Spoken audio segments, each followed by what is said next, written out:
पालघर में दो पूज्य संतों और उनके एक साथी की जिस प्रकार उन्मादी भीड़ ने पीट पीट कर हत्या कर दी, उसके कारण संपूर्ण देश के अंदर रोष व्याप्त है। हम इस घटना की कठोरतम शब्दों में निंदा करते हैं, लेकिन जैसे ही इस हत्या की सूचना संपूर्ण देश में गई, एक पहली प्रतिक्रिया थी कि निश्चित तौर पर ये जिहादियों ने इनको मारा होगा। थोड़ी देर में स्पष्ट हो गया कि ये जिहादियों के द्वारा हत्या नहीं की गई, तो किन्होंने की, यह एक प्रश्न स्वाभाविक तौर पर आता था। उसके लिए सफाई दी वहां की सरकार ने, और उन्होंने कहा कि बच्चा उठाने वाला गिरोह आ रहा है, उसके कारण से गांव वालों को गलतफहमी हो गई और उन्होंने मारा। किनको मारा? संतों को। ऐसी घटनाएं पहले भी हो चुकी हैं। झारखंड में, कई और प्रांतों में हिंदू संतों पर जब हमले हुए, बार बार यही तर्क दोहराया गया कि इस तरह की अफवाह फैली थी। जांच में सामने आया कि यह तर्क गलत था। ये चाइल्ड लिफ्ट करने का अफवाह हिंदू संतों के समय पर ही क्यों आती है? जब तबलीगें घूमती हैं गांव के अंदर, जब मौलवी मौलाना जाते हैं गांव के अंदर, जब पादरी घूमते हैं धर्मांतरण करते हुए, तब क्यों नहीं इस तरह की अफवाह उड़ती? ये एक प्रश्न चिन्ह लोगों के सामने पूरे देश के अंदर खड़ा है। हमने छानबीन की। छानबीन करने पर ध्यान में आया कि वो सारा का सारा क्षेत्र वामपंथियों के द्वारा प्रभावित है।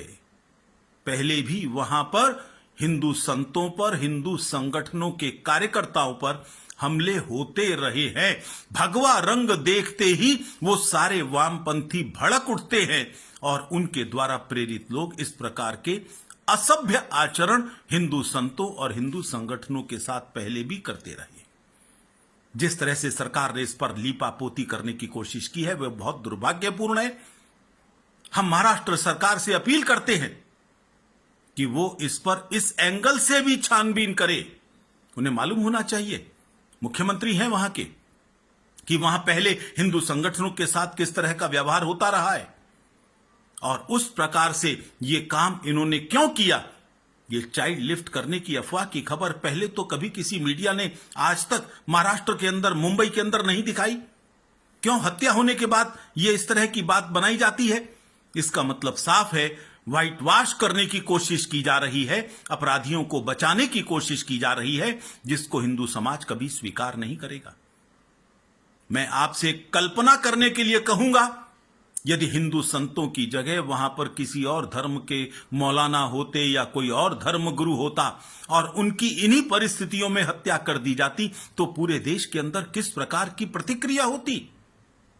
लॉकडाउन के कारण हिंदू संत चैन से बैठे हैं। हिंदू संतों ने केवल चेतावनी दी है, लॉकडाउन हटने दो, फिर पूरे देश के संत मुंबई की ओर मार्च करेंगे, पालघर की ओर मार्च करेंगे।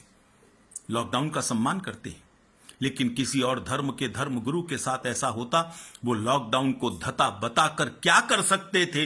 अरे कुछ जमाती तो कंट्रोल में नहीं आ रहे तुम्हारे, यदि उनका पूरा समाज खड़ा हो जाता तो क्या होता? शायद ये सोचकर तुम्हारा दिल भी कांप उठता होगा।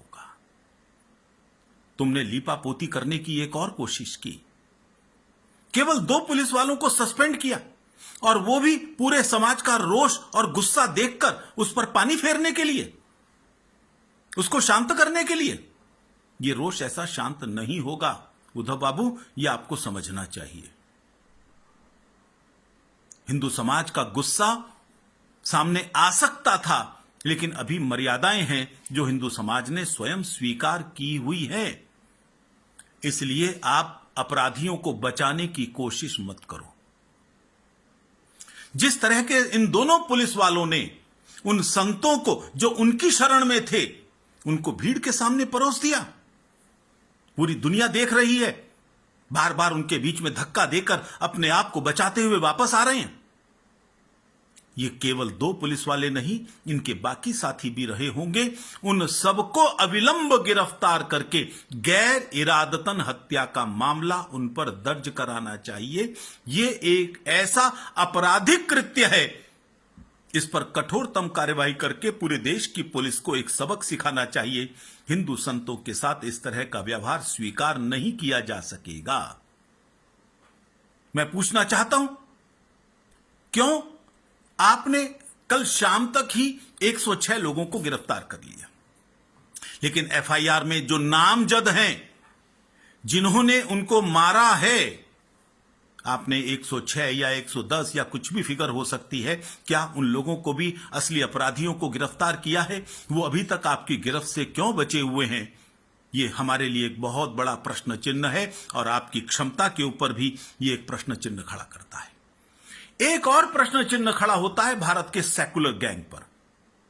यह सेकुलर गैंग वो है, कभी भी झूठी खबरों के ऊपर राम का नाम लो नहीं लिया इसलिए पीट दिया, बाद में मालूम चला वो खबर झूठी थी, सीसीटीवी मिल गए, अन्य प्रकार की सबूत मिल गए और मालूम चला केवल हिंदू समाज को बदनाम करने के लिए, और उसी के ऊपर अवार्ड वापसियां हो रही हैं। ऐसी झूठी खबरों के आधार पर ही किसी की पत्नी को भारत में रहने पर डर लगता है, कोई भारत छोड़कर पाकिस्तान बसने की बात करता है। आज उनमें से किसी को डर नहीं लग रहा, आज उनमें से किसी के मुंह से एक शब्द नहीं निकल रहा, क्योंकि सिर्फ इसलिए कि वो हिंदू संत थे। ये उनका दोगला व्यवहार है जिसको हिंदू समाज किसी हालत में बर्दाश्त नहीं करेगा। आज उनकी कलई खुल चुकी है, उनके पाप सामने आ गए हैं। झूठी घटनाओं के आधार पर तुमने देश को बदनाम किया, लेकिन जब पूज्य संतों की निर्मम हत्या की गई तो आपके मुंह पर ताले लग जाते हैं। कोई पत्र जारी नहीं होता जिस प्रकार के कथित बुद्धिजीवियों ने उस समय जारी किया था। इसका मतलब साफ है कि आपके मन में हिंदू संतों के प्रति कोई भी श्रद्धा का भाव नहीं है, हिंदू समाज की भावनाओं के प्रति कोई सम्मान नहीं है। शायद आप कहीं और से प्रेरित होकर इस प्रकार के काम करते होंगे जिससे आपके आका खुश हो सके। हिंदू संतों के बारे में कुछ आप बोलें, इसके लिए शायद आपके आकाओं ने आपको संकेत नहीं दिया होगा। यही विश्वास पूरे देश की जनता को आपके बारे में होता जा रहा है। हम अपील करना चाहेंगे महाराष्ट्र की सरकार से, कठोरतम कार्यवाही इस दिशा में करें, अन्यथा हिंदू समाज का गुस्सा उसकी कमजोरी नहीं है, यह आपको समझ लेना चाहिए। लॉकडाउन के बाद भी इसकी प्रतिक्रिया होगी ही यदि आपने इसके ऊपर सख्त कार्रवाई नहीं की।